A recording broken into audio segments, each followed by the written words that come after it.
The trial season 2 feet web series की समीक्षा। काजोल एक देखने लायक लेकिन असंगत शो में एक जबरदस्त वकील के रूप में लौट रही है। कलाकार काजोल, जिशु सेनगुप्ता, कुबरा सैथ, सोनाली कुलकर्णी, असरानी, अली खान। निर्देशक उमेश बिष्ट। भाषा हिंदी। द ट्रायल के दूसरे सीजन के लिए निर्माताओं ने शो को और भी ज्यादा मनोरंजक बनाने की कोशिश की है। इसलिए उन्होंने कथानक और उपकथानक में हर संभव तत्व और भावना का समावेश किया है। काजोल द्वारा निभाया गया मुख्य किरदार अभी भी अपने पति, जो अब एक राजनेता हैं, के घोटाले के बाद खुद पर हुए मुकदमे के फ्लैशबैक में खोया हुआ है। यहीं से शुरू होता है ड्रामा। फिर हमें एक पीड़िता मिलती है जो एक प्रभावशाली व्यक्ति पर यौन उत्पीड़न का आरोप लगाती है। शुरुआत में उसके दावे खारिज कर दिए जाते हैं, लेकिन जिस लॉ फर्म से वह संपर्क करती है और सभी लोग तहकीकात करते हैं। यहीं से शुरू होता है थ्रिलर।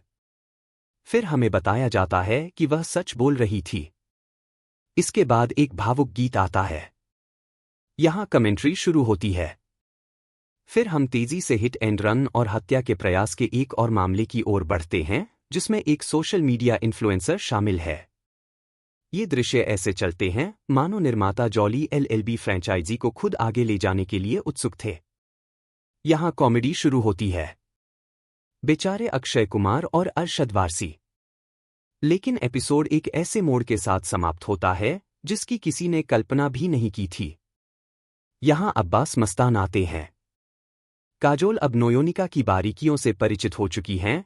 पिछले सीजन में ज्यादातर भारी काम उन्होंने ही किया है, इसलिए कम से कम पहले 2 एपिसोड में वह उसी तरह से चलती हैं जैसे वह अपने अनगिनत प्रोजेक्ट्स के चलते अनगिनत बार दिखाई देती रही हैं।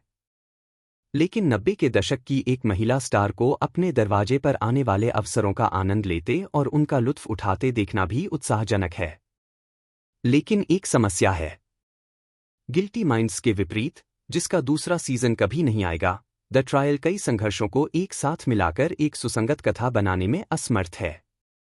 हर एपिसोड में एक नया मामला आता है, लेकिन जिस तरह से हमने उस बेबस पीड़िता और उसके यौन उत्पीड़न की कहानी से शुरुआत की थी, अगले 3 एपिसोड में उसे पूरी तरह भुला दिया गया है। द ट्रायल की यही असंगति इसे पूरी तरह से देखने लायक और मनोरंजक शो नहीं बनने देती। और शीबा चड्ढा जैसी नफीस अदाकाराएं भी कहानी की मांग या इच्छा के अनुसार बार बार आती जाती रहती हैं। सोनाली कुलकर्णी के साथ भी यही बात है, जो एक प्रतिद्वंद्वी राजनेता हैं और पूरी तरह से बुराई का प्रतीक है। द गुड वाइफ 7 साल और 7 सीजन तक चला। दर्शक कहानी और उसके मुख्य किरदार की गंभीरता से बंधे रहे। मैं काजोल को एक बार बार आने वाली और जोशीली वकील के रूप में पूरी तरह से पसंद करती हूं, क्योंकि शो में उनके पास कुछ लोगों को धूल चटाने के लिए पर्याप्त साहस है। वह एक धोखेबाज पति, कॉर्पोरेट राजनीति, स्त्री द्वेष, जटिल मामलों और एक टूटती हुई शादी से जूझती है। फिर भी वह अपनी जगह पर कायम है। लेकिन नोयोनिका और अभिनेत्री दोनों को और भी दमदार कहानियों की सख्त जरूरत है। ऐसी कहानियां जो उनके अथक व्यक्तित्व में और भी चमक और गहराई ला सकें।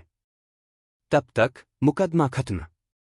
रेटिंग 2.5 में से स्टार।